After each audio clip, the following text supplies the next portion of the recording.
ಹೇಳಿ ಇವತ್ತು ನಮ್ಮ BMTCನಲ್ಲಿ ಇವತ್ತು 5 ವಾಹನಗಳು ಸಂಚಾರಿ ಕಾರ್ಯಾಗಾರ ನಮ್ಮಲ್ಲಿ 5866 ಬಸ್ ಇದೆ. ಒಂದು ದಿನಕ್ಕೆ 61,536,000 ಟ್ರಿಪ್ಸ್ ಇರುತ್ತೆ. ಎಷ್ಟು? 61,536 ಟ್ರಿಪ್ಸ್ ನಮ್ಮಲ್ಲಿ ಇರುತ್ತೆ. ಮತ್ತು 40 ಲಕ್ಷ ಜನ ಪ್ರಯಾಣ ಮಾಡ್ತಾರೆ. ಮೆಟ್ರೋಗೆ 1000 ಕೋಟಿ ಖರ್ಚು ಮಾಡ್ತಾರೆ. ಕೇಂದ್ರ ಸರ್ಕಾರವನ್ನು ಹಣ ಕೊಡುತ್ತೆ, ರಾಜ್ಯ ಸರ್ಕಾರ ಕೊಡುತ್ತೆ. ಅಲ್ಲಿ ಓಡಾಡೋದು 6-7 ಲಕ್ಷನೇ ಅಷ್ಟೇ. 6-7 ಲಕ್ಷ ಓಡಾಡುವಂಥ ಮೆಟ್ರೋಗೆ ರಾಜ್ಯ ಸರ್ಕಾರ, ಕೇಂದ್ರ ಸರ್ಕಾರ ಹೆಚ್ಚು ಪ್ರೋತ್ಸಾಹ ಕೊಡುತ್ತೆ, ಬೆಂಬಲ ಕೊಡುತ್ತೆ. ಅದನ್ನೇನು ತಪ್ಪು ಅಂತ ಹೇಳೋದಿಲ್ಲ. ಅದೇ ರೀತಿ 40 ಲಕ್ಷ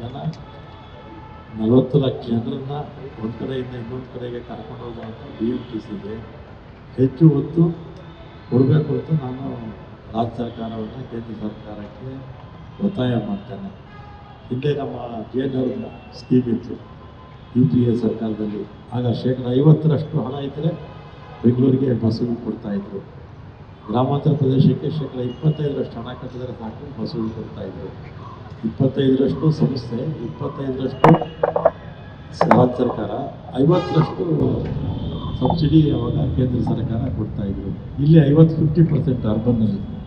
ಆಗ 50% ನಮ್ಮ ಸಂಸ್ಥೆ ಕೊಟ್ಟರೆ ಉಳಿದಿರ್ತಕ್ಕಂಥದ್ದು 25% ಸ್ಟೇಟು, 25% ಕೇಂದ್ರ ಸರ್ಕಾರ ಹಾಕ್ಕೊಂಡು ಕೊಡ್ತಾಯಿದ್ರು. ಆ ವ್ಯವಸ್ಥೆ ಮತ್ತೆ ಬರಬೇಕು. ಈಗೆಲ್ಲ GCC ಮಾಡಲ್ಲ ಅಂತ ಹೇಳ್ತಾರೆ. ಪ್ರೈವೇಟ್ ಅವರಿಗೆ ಹಣ ಕೊಡ್ತಾರೆ. ಡ್ರೈವರ್ ನಮ್ಮದು, ಡ್ರೈವರ್ ಅವ್ರದ್ದು, ಬಸ್ ಅವ್ರದ್ದು, ಕಂಡಕ್ಟರ್ ಮಾತ್ರ ನಮ್ಮದು. ಅವರು ಸರಿಯಾಗಿ ಸಮರ್ಪಕವಾಗಿ ಅವರ ಕಾರ್ಯನಿರ್ವಹಣೆ ಕೂಡ ಸರಿ ಇಲ್ಲ. GCC ಅಂತ ಎಲ್ಲರೂ ಅಂತಲ್ಲ, 3 ಸಂಸ್ಥೆಗಳಲ್ಲಿ ಇಬ್ಬರು ಚೆನ್ನಾಗಿ ಮಾಡ್ತಾರೆ, ಒಬ್ಬರದು. ಅದರಿಂದ ಕೇಂದ್ರ ಸರ್ಕಾರ ಮೊದಲು ಯಾವ ರೀತಿ ಧರ್ಮ ಸ್ಕೀಮಲ್ಲಿ ಕೊಡ್ತಾಯಿದ್ರು ಅದೇ ರೀತಿ ನಮ್ಮ ಬರೀ BMTC ಅಂತಲ್ಲ, ದೇಶದ ಎಲ್ಲ ಭಾಗದಲ್ಲೂ ಕೂಡ ಎಲ್ಲ ನಗರಗಳಿಗೆ ಕೊಡಲಿ ಅಂತ ನಾನು ಈ ಸಂದರ್ಭದಲ್ಲಿ ಮಾಧ್ಯಮದ ಮುಖಾಂತರ ಒತ್ತಾಯ ಮಾಡ್ತಾ, ಇವತ್ತು ಯಾವುದೋ ನಾವು ಬಸ್ ಕಟ್ಬಿಟ್ರೆ 61,536 ಟ್ರಿಪ್ಸಲ್ಲಿ ಯಾವುದೋ ನಾವು ಬಸ್ ಕೆಟ್ಟೋಗೋದಿಲ್ವಾ? ಕೆಟ್ಟ ತಕ್ಷಣ ಪೇಪರ್ನಲ್ಲಿ ಅದೇ ರೀತಿ ಹಾಕ್ಬಿಡ್ತಾರೆ. ಒಂದು ಹೊಗೆ ಜಾಸ್ತಿ ಬರೋದಿಲ್ವಾ? 61,000 ಟ್ರಿಪ್ಸಲ್ಲಿ ಯಾವುದೋ ಒಂದು ಬಸ್ ಏನೋ ಟೆಕ್ನಿಕಲ್ ಆಗಿ ಸ್ವಲ್ಪ ಹೊಗೆ ಜಾಸ್ತಿ ಬಂದರೆ ಅದನ್ನೇ ವಿಡಿಯೋ ಮಾಡಿ ಹಾಕ್ತಾರೆ. ಅದರಿಂದ ದುರಸ್ತಿ ಆಗುತ್ತೆ. ರಸ್ತೆ ಮಧ್ಯದಲ್ಲಿ ಬಸ್ ನಿಂತು ಹೋಗ್ಬಿಡುತ್ತೆ. ಸಾರ್ವಜನಿಕರಿಗೂ ತೊಂದರೆ ಆಗಬಾರ್ದು.